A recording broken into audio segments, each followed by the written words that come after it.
দুপুরে তো ওনাকে ডাল ভাত করে খাইয়ে দিলাম, এবার যদি আমিও ডাল ভাত খাই তাহলে ভালো লাগে না। কিছু একটা অনলাইনে অর্ডার করে দিই আমি। কি খাই আমি? একটা ভালো হোটেলে স্পেশাল বিরিয়ানি অর্ডার করে দিই আমি। কোন হোটেলে ভালো হবে বিরিয়ানি? হ্যাঁ, এই হোটেলের বিরিয়ানিটা অনেক দিন ধরে টেস্ট করার ছিল, এখান থেকেই করি।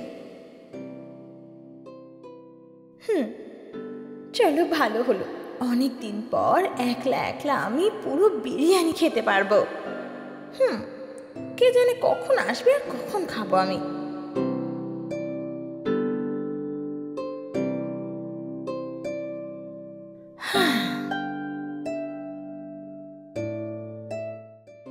ও, আরো 20 মিনিট লাগবে।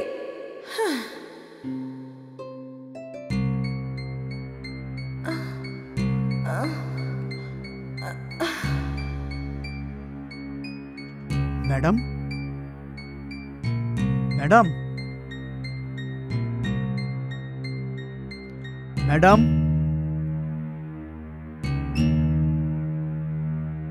ম্যাডাম, ম্যাডাম,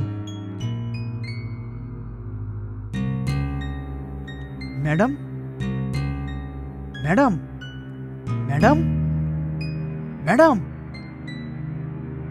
আরে কি হয়েছে বুঝতে পারছি না।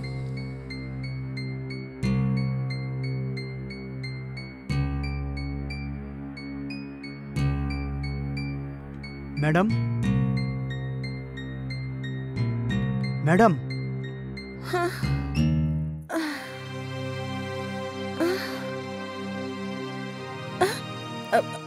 আপনি কি? ম্যাডাম, আমি ফুড ডেলিভারি বয়, খাবার দিতে এসেছিলাম এখানে। আচ্ছা। অনেকক্ষণ বাইরে দাঁড়িয়ে ম্যাডাম ম্যাডাম বলছিলাম, কিন্তু কেউ রেসপন্সই করছিল না। কি করি বলুন? আর আমি দরজা খুলে তাই ভেতরে চলে এলাম। ভগবান আপনাকে সঠিক সময়ে পাঠিয়েছিল ঘরে। কি হয়েছিল ম্যাডাম আপনার? আসলে আমার না একটু লো বিপি আছে, এই জন্যই মাথা ঘুরিয়ে পড়ে যায়। ভালো হয়েছে আপনি চলে এসেছিলেন। হ্যাঁ, একটু সাবধানে থাকবেন ম্যাডাম। হ্যাঁ। ম্যাডাম, আপনার খাবারটা এখানে রেখে দিলাম। ও হ্যাঁ, 1 মিনিট। এই নিন, এই টাকাটা রাখুন। পয়সা কেন ম্যাডাম? আপনি আমার প্রাণ বাঁচালেন। আরে এসবের কি আছে ম্যাডাম, এটা আমার কর্তব্য ম্যাডাম, এটার জন্য পয়সার দরকার নেই আমার। আপনি খেয়াল রাখুন আর ডাক্তার দেখিয়ে আসুন, বুঝলেন? হ্যাঁ।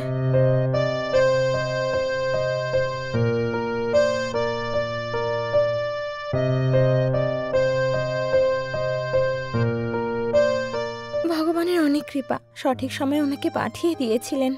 উনি যদি সঠিক সময় না আসতো এখানে, না জানি আমার কি হয়ে যেত।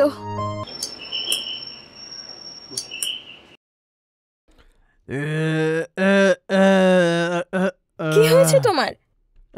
আবার খেয়েছো তুমি? না, মদই আমাকে খেয়েছে। হে ভগবান, কেন এসব আজে বাজে জিনিস আরে খাও? কি ভাবছো, আমি তো পাগলই হয়ে যাব।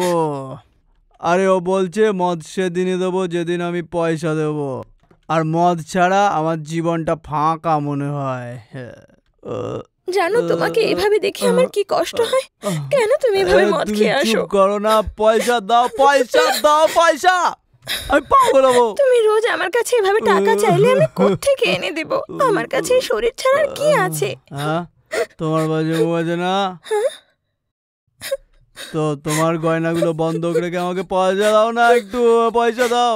তুমি কি শেষমেশ নিজের জ্ঞানটুকু আমার হারালে? পয়সা চাই, পয়সা। তোমার পয়সা জেগে যাক, আমাকে পয়সা দাও, পয়সা আমাকে। এরকম আজে বাজে আর বকো না তুমি। এই, তুমি বলো তো পয়সা কথা লুকিয়ে রেখেছো নাকি? না, আমার কাছে কোনো টাকা নেই। আমাকে পাগল ভেবেছ না, আমার পয়সা দাও। সত্যি আমার কাছে কিচ্ছু নেই। নাকি? যখন তুই শুয়েছিস কোথাও লুকিয়ে রেখেছিস? সত্যি বলছি, আমার কাছে কিচ্ছু নেই। ভগবানের দিব্যি, বিশ্বাস করো, আমার কাছে এত পয়সা কিচ্ছু নেই। কোথায় যাবি বল? আমি আছি তো এখানে। হ্যাঁ বল, কি বলি? জিনিসপত্র থাকলে আমি ওটা বিক্রি করে দিয়ে এখন খেয়ে নিতাম। ও সাবধানে। তুই চলে যা, সর। এ কোথায় রে, পয়সা কোথায় লুকিয়েছিস? সত্যি বলছি, আমার কাছে টাকা নেই। এই পয়সা কোথায় রেখেছিস বল। না, ওই টাকাটা নিও না, ওই টাকাটা আমাদের বাচ্চার টিউশনের জন্য রেখেছি, প্লিজ নিও না এটা। বলছি এটা বাচ্চার বাচ্চাদের এখন টিউশনের জন্য টিউশন রেখেছি, ফিজের কি নিও না এটা। দরকার? ওরা পড়ে কি বা হবে? কম করে এই পয়সা যদি আমি খেয়ে নিই না, আমার শরীরটা একটু ভালো থাকবে। দেখো আমার কথা শোনো, এই টাকাটা ওর টিউশন ফিস, নিও না এগুলো টাকা। ঠিক আছে, তুই একটা কাজ কর, কালকে বাচ্চাদেরকে তোর সাথে কাজে নিয়ে যা। হ্যাঁ ছি, বললাম। এসব কি কথা বলছো? এই তো কি কথা বলবো? কোন বাবা নিজের মেয়েকে কাজে যেতে বলে? আমি বাবা বলে সঠিকভাবে কথা বলছি। কাল থেকে কাজে লাগাও। আমার খাওয়ার জন্য একটু পয়সা লাগবে না? দেখো এরকম কথা বলো না, ওই টাকা খুব দরকার, আমাকে প্লিজ দিয়ে দাও, ওটা বাচ্চার পড়াশোনার জন্য। একটু খেয়ে আমি সন্ধ্যাবেলা চলে আসবো। হ্যাঁ ঠিক আছে, তুমি আরাম করে গিয়ে ঘুমিয়ে পড়ো, ঠিক আছে? আমি বলছি তো, আর একটা কথা শোন, আমার যদি আরো মদের দরকার পড়ে আমি সন্ধ্যাবেলা চলে আসবো ঘরে। পয়সা রেডি রাখিস, নাহলে মারবো ধরে, বুঝলি?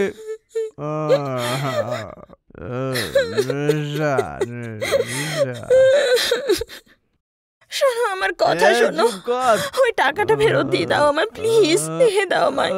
এই টাকাটা না দিলে আমাদের বাচ্চার টিউশন বন্ধ হয়ে যাবে, ওর ভবিষ্যৎ নষ্ট হবে। কিন্তু তোমার হাতে নয়, ওই মদের দোকানদারের হাতে। হে ভগবান, শোনো না আমার কথা একবার, শোনো একবার কথা।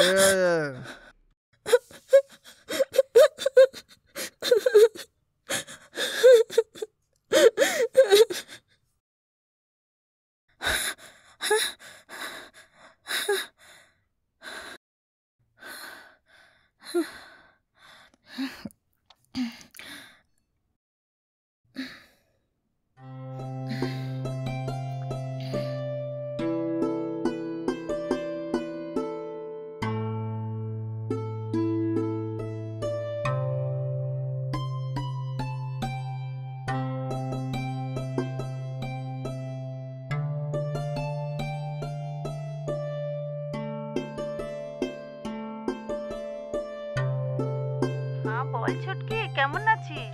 হ্যাঁ দিদি, আমি হ্যাঁ বল। রোজ দুপুরে শোয়ার সময় আমি সাপ দেখতে পাচ্ছি, স্বপ্নে আমাকে কামড়াচ্ছে। এর কোনো উপায় থাকলে আমাকে একটু বলো না। হ্যাঁ আমাকে জিজ্ঞাসা করলে কি হবে, আমি কি দিদা ঠাকুমা নাকি? হ্যাঁ একটা কাজ কর, এখনই বেরিয়ে যা আর জলসানন্দা স্বামীজির সাথে দেখা কর। হুম, ওনাকে এই কথাটা বল, উনি নিশ্চয়ই কোনো একটা উপায় বলে দেবেন। ঠিক আছে। ভয় পাস না। আচ্ছা রাখছি আমি।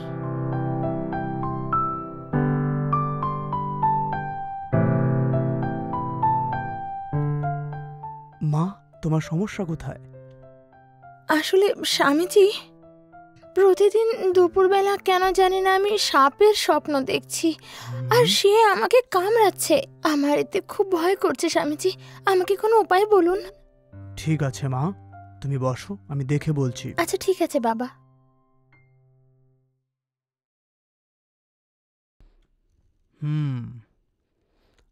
আপনার কুণ্ডলিতে একটা দোষ আছে, আর সেই কারণেই যখন আপনি ঘুমান একটা সাপ এসে আপনার স্বপ্নে আপনাকে কাটে।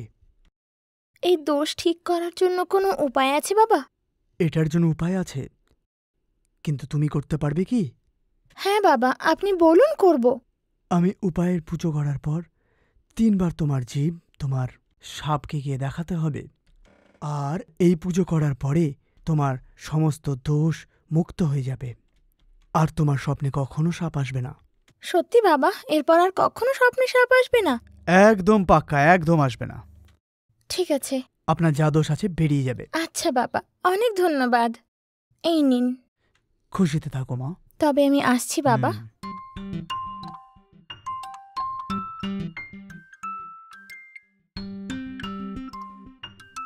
হ্যালো। হ্যাঁ বলো। আচ্ছা কিছুক্ষণ আগে ফোন করেছিলাম, ফোনটা ধরলে না কেন? খুব বিজি নাকি? না না, আমি জলসানন্দা বাবার সাথে দেখা করতে গিয়েছিলাম, তো ফোন তুলতে পারিনি। আচ্ছা, স্বামীজি কি বললেন? উনি আমাকে সাপের পুজো করতে বললেন, আর বললেন যে আমি আমার জীব যেন সাপকে 3 বার দেখাই, তাহলে আমার সব দোষ চলে যাবে। আচ্ছা, তারপর তুমি কি বললে? রাজি হয়ে যাই আমি। কি তুমি মেনে নিয়েছো? আরে আমাদের গ্রামে এরকম একই রকম জিনিস একজনকে বলেছিল, বুঝলে? সে এসব করতে গিয়ে না জিভে সাপের বিষ লেগে ও মরে গেছে। কি সত্যি? আরে হ্যাঁ, ঠিকই বলছি। হে ভগবান, আচ্ছা ঠিক আছে, করব না। ঠিক আচ্ছা আছে। রাখছি আমি। হুম। হে ভগবান, আমি তো স্বামীজির কাছে ঘুমানোর উপায় চেয়েছিলাম, উনি তো চিরনিদ্রার উপায় দিয়ে দিলেন আমায়।